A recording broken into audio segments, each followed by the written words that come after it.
What's up, everybody? Welcome to Men of Order.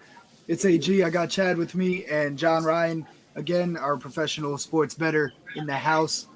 Go ahead and hit that subscribe button and that like button. Share it with your friends.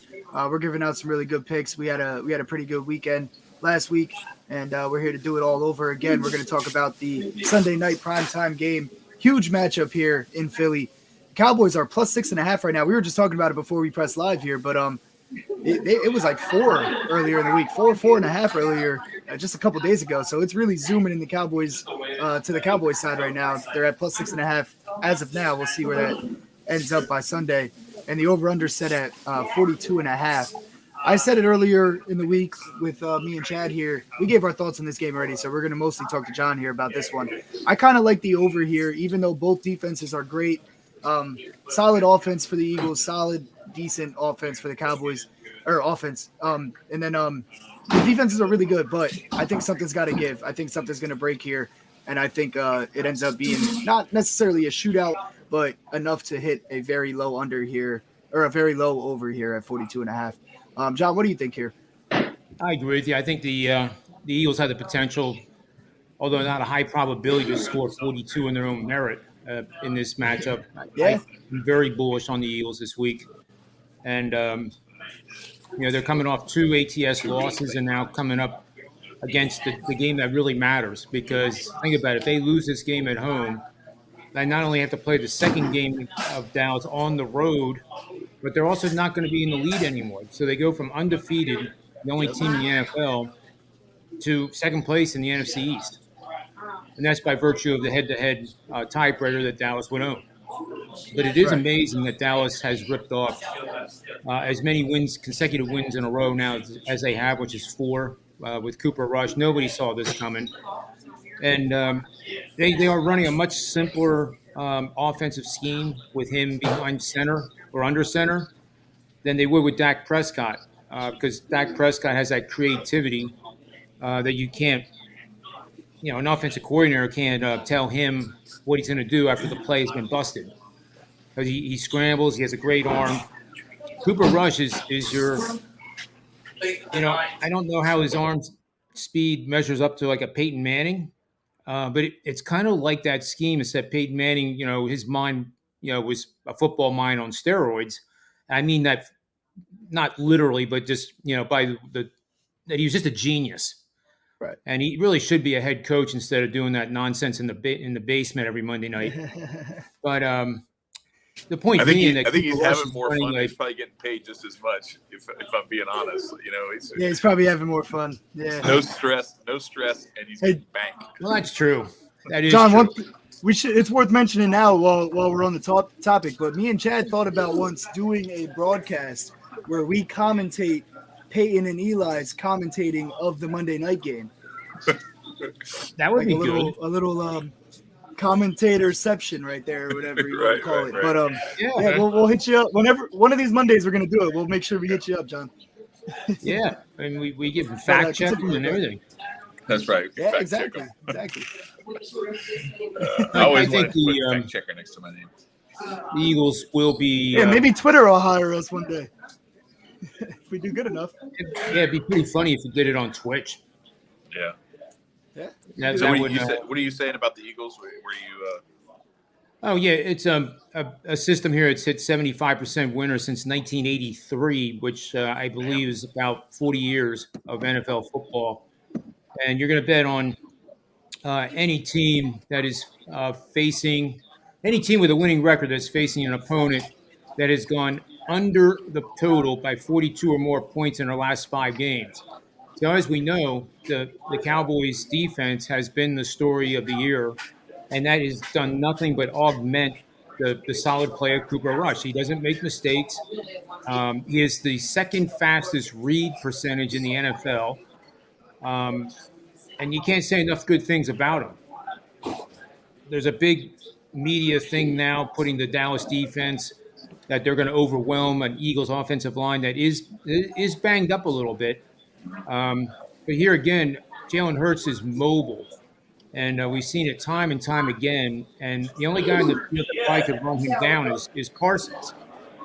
So you can bet wherever Parsons lines up the running back in the Eagles scheme is going to be the backup blocker to help the left tackle or the right tackle, or the center, which is vulnerable. We've seen Parsons just run those guys over, and before the quarterback even gets 5 steps back into his drop, he's being sacked by him. I don't think that's going to be the case with this Eagles offense. They're too sophisticated, and if you don't get to Jalen Hurts and you're in man coverage against J.B. Brown or Devontae Smith, we've already seen what happens, and that's where I think this could get ugly for the Dallas Cowboys. That if they gamble and lose that gamble, they're going to make many big chunk yardage plays. That's kind of how I see this overplay as well, honestly. I think both of these teams are very opportunistic, very aggressive defenses. And it's going to mean that there's going to be some sacks. There's going to be some big defensive plays, but there are also going to be, especially with Trevon Diggs, like him trying to jump routes, everything. He tries to jump a slant, and he also gets burned a lot. He gives up big plays too. So you can see some of that aggressiveness being used against them and turning into some big plays on both sides of the ball. What I think, though, if Dallas plays this smart, what you do is you rush upfield, but you don't over pursue, and you keep Jalen Hurts in the pocket where your coverage, where he's got to deal with a messy pocket and the plays in front of him, and he can't just be. So the worst thing you can do with a mobile quarterback is flush them out of the pocket, let them get on the edge, where now they're a threat to run, and your safeties have to, and your linebackers have to decide whether they're going to come up and stop him from busting off 15 yards and a first down, or if they're going to, risk it and be deep. What you want to do is keep him in front of you, keep him in the pocket, and force him to throw from there, but off of maybe an unsteady base or with some trash in his feet. So that's to me the best way that they can approach it. Now, will they do that or not? I don't know, but that's how I've seen success against a quarterback like that. And if you look at the numbers the last couple of weeks, Jalen Hurts hasn't been putting up real good numbers these last couple of weeks passing the ball. He's done everything that their whole offense has done, everything that they've done via the ground.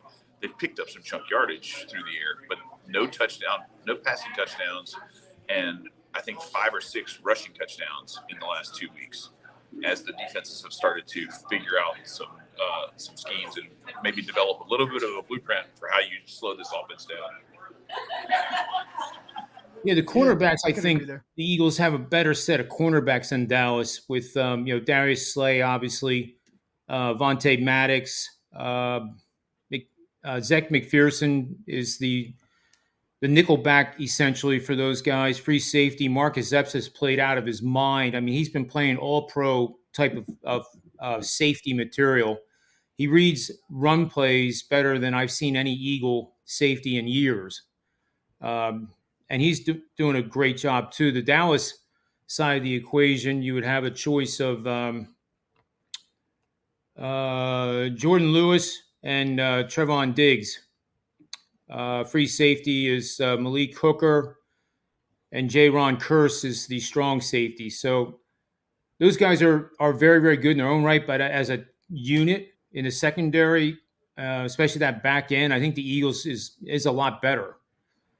So that gamble to get to Cooper Rush isn't as big a risk as what the Dallas Cowboys have if they choose to try to get to Jalen Hurts.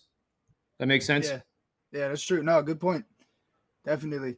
The only thing that scares me about the Eagles, I like the Eagles here too, but this line is creeping away from them, man. And the only thing that scares me about it getting this high is that they're not a second half team, specifically fourth quarters. I mean, they've been, I wouldn't say bad in second halves because they haven't really had to do much. So it's not like they're, squandering games. They're obviously undefeated. They're still winning, but they kind of, pump the brakes a little bit coming into the second half, especially if they get out to a lead against Dallas. So, I mean, the number's just getting a little high for me. I do favor the Eagles though. But if this keeps creeping up, if it goes over a touchdown, I'm probably going to be on the Cowboys side on it. Yeah, makes sense. Yeah, it's just, I mean, they pump their brakes, man, and you can't do that if you want. Good teams win, great teams cover, and if you want to be a great team, you gotta finish through the second half. We saw they obviously didn't cover last week against the Cardinals. So, yeah, I mean, I like them to win though. Either way, I think they'll win, take control of that NFC East. I'm just glad I didn't bet yeah. this game already because I was already on the Cowboys plus the points. So I'm glad that I got to wait until the line moved more in my favor. Yep. I get to pick up a couple more points. So. Well, that's why I said earlier in the week, there was like when we were doing that show, there was like 75% or something. We're on the 5 or 4.5, whatever we were getting that day. And that's why I said, I was like, look, if you're on the Eagles, go now. But if you're not, this will probably, they're going to try to get even money on that. So one way or another. But yeah, any player props that stick out to you guys in this one? I mean, we're going to talk about more player props on this channel Sunday morning and maybe Saturday as well. But anything right now that you guys want to throw out there? Because of that Trevon Diggs risk-taking stuff, I'd go with a big play from either A.J. Brown or Devontae Smith.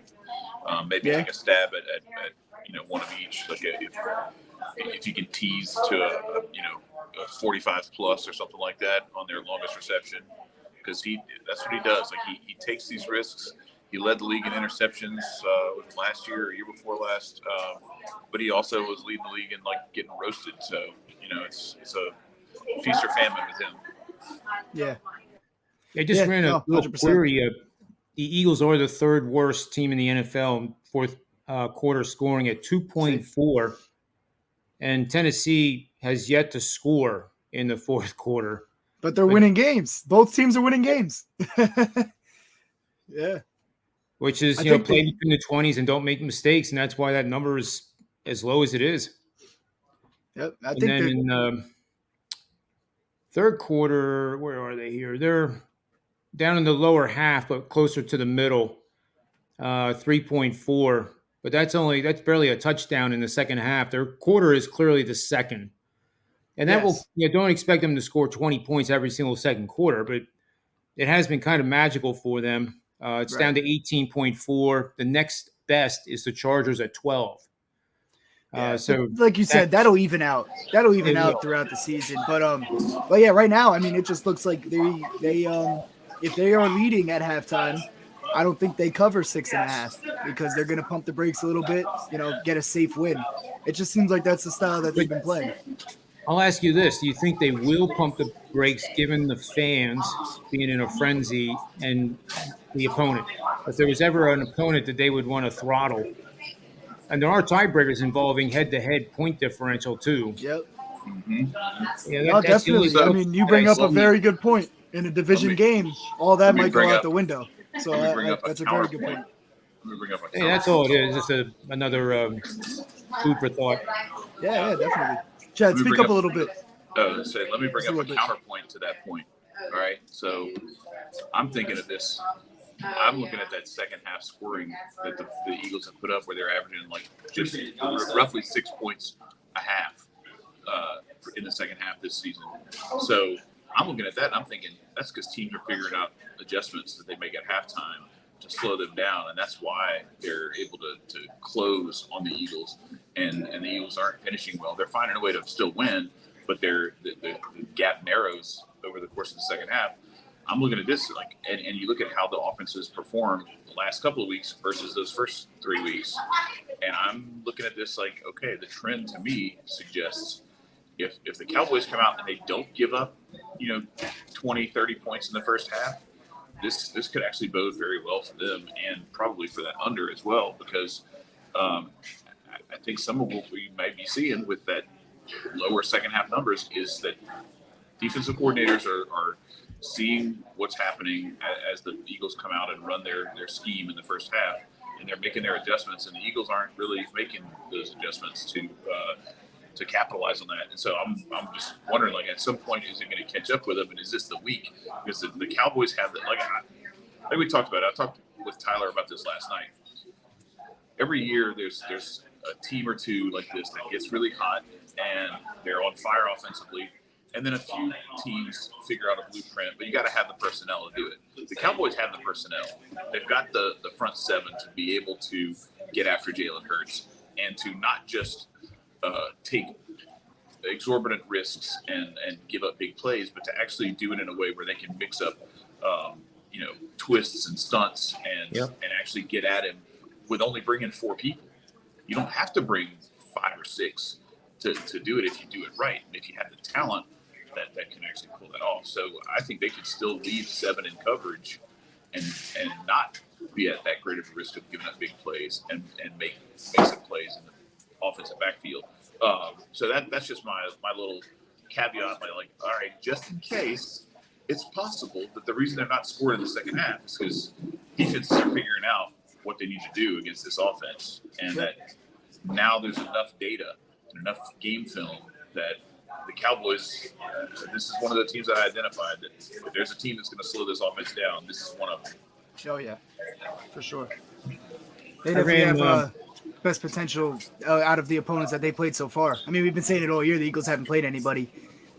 This is the week, for sure, where they got to show us something. So, go ahead, John. I have a category parameter called biggest lead, and that's exactly what it means. So the biggest lead average for the 5 games so far in the NFL, the Bills are number 1 at 20. Not surprising, but Ravens are second at 16. Then the 49ers at 14.8. And then the Eagles, 4th at 17.4. Their average opponent biggest lead, the Eagles are is 5 points. So for 5 games, amount of points that the opponent has led over the Eagles is only 5 points on average, or a total of 25 points on the scoreboard. Number 1 is the 49ers, 1.8. And then the Ravens, Browns, Chiefs, Bills, and Eagles. And then the differential between those two, which is more important than the first two, the Eagles are 4th at 12.4, meaning their biggest leads on average are 12 points more than the opponent's biggest lead. And the Bills are 1st at 15, and the Ravens and 49ers are 2nd and 3rd, respectively, in the category. So I didn't mention the word Cowboys at all, did I? Right. Yep. So the Eagles just have to execute, and Jalen Hurts looks so much better this year. Like, his body language is better.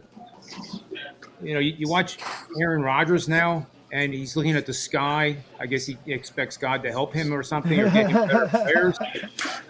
But he really is throwing his players under the bus. I'm sure when they watch the film on Monday and Tuesdays, there's got to be players going like, well, what the crap is that?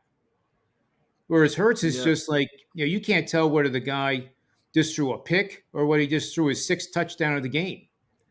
And, or if he has no touchdowns passing, but they're winning the game. I mean, he's right. Level-headed right now, just playing ball, being a good leader. So I agree with that. Hey, one question real quick, John, and then we'll get out of here for this game at least. But did you cash out that Jalen Hurts MVP bet yet? Or are you waiting for a higher top? It's very tempting. The one that is getting real close is the Eagles, 24-1 to win the NFC Championship. That was done preseason, and mainly because I thought the team was going to be better, and I thought that if they could get out to a 5-0 start, which at the time preseason was, I wouldn't have gotten too many people to agree with me that the Eagles would be the only undefeated team right now. But that's come down now to like 7 or 8 to 1. And at BetMGM, they will offer you buybacks. So, I mean, it's like a stock that has gone from 100 and it's now trading at 8, and you shorted it. So you have a nice profit here. There's nothing left. There's nothing left to the trade. And to ride it out all the way to the end of the season is kind of stupid, in my opinion. Yeah. Even for pizza money, Yeah. All it takes is Jalen Hurts gets hurt. Pardon the pun, but but seriously, like that's all. Yep. That's why you play in with fire for another handful of bucks. Him or JB Brown, and that number goes from 7 up to about 15. Right.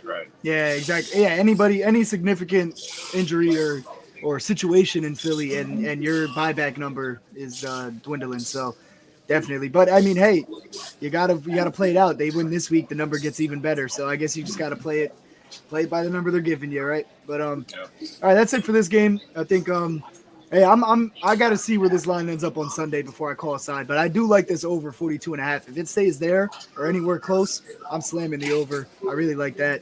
And I like the Eagles to win. I just don't know by how much. If it was at 4.5 still where it was, I would have been all over the Eagles on that line. 6.5 gets a little scary for me, Well, but this is another good John Ryan special too. If it's a low scoring first quarter, yep. It's a low scoring first quarter. The Eagles have already shown they're averaging 18.5 points per second quarter, and they're giving up points in the second half. So, you could very easily see this where there's a couple of in-game scenarios you could play. Low scoring first quarter, hit the over because it's going to come down, or you're going to get better money for that 42.5. Then at halftime, go against the Eagles, whatever the number is. If they're up by 13 and the spread is plus 9.5 now, hit that plus 9.5. You'll get better money for it. Or if it's plus 14, hit that and get your money for it because the chances are they're going to have trouble scoring in the second half, and they might give up a backdoor touchdown or two to the Cowboys, and they'll still win, but they'll only win by a field goal, and you'll cash your money on 3 different bets. At that point. Yep. And the bigger or it could always lead the Eagles have, the better I like that strategy, Chad. Mm-hmm. Mm-hmm. Yeah, the bigger the lead, the better. Yeah, absolutely. Because the more they'll feel, like they got it in the bag. Yep. All right, I got to get to work, so I'm going to wrap this game up. But, we'll be back with more games throughout the week, obviously. John and Chad, I think, are going to stick around and maybe do another game or so. But, other than that, hit that subscribe button, hit that like button. We appreciate you guys tuning in. Best of luck betting this weekend.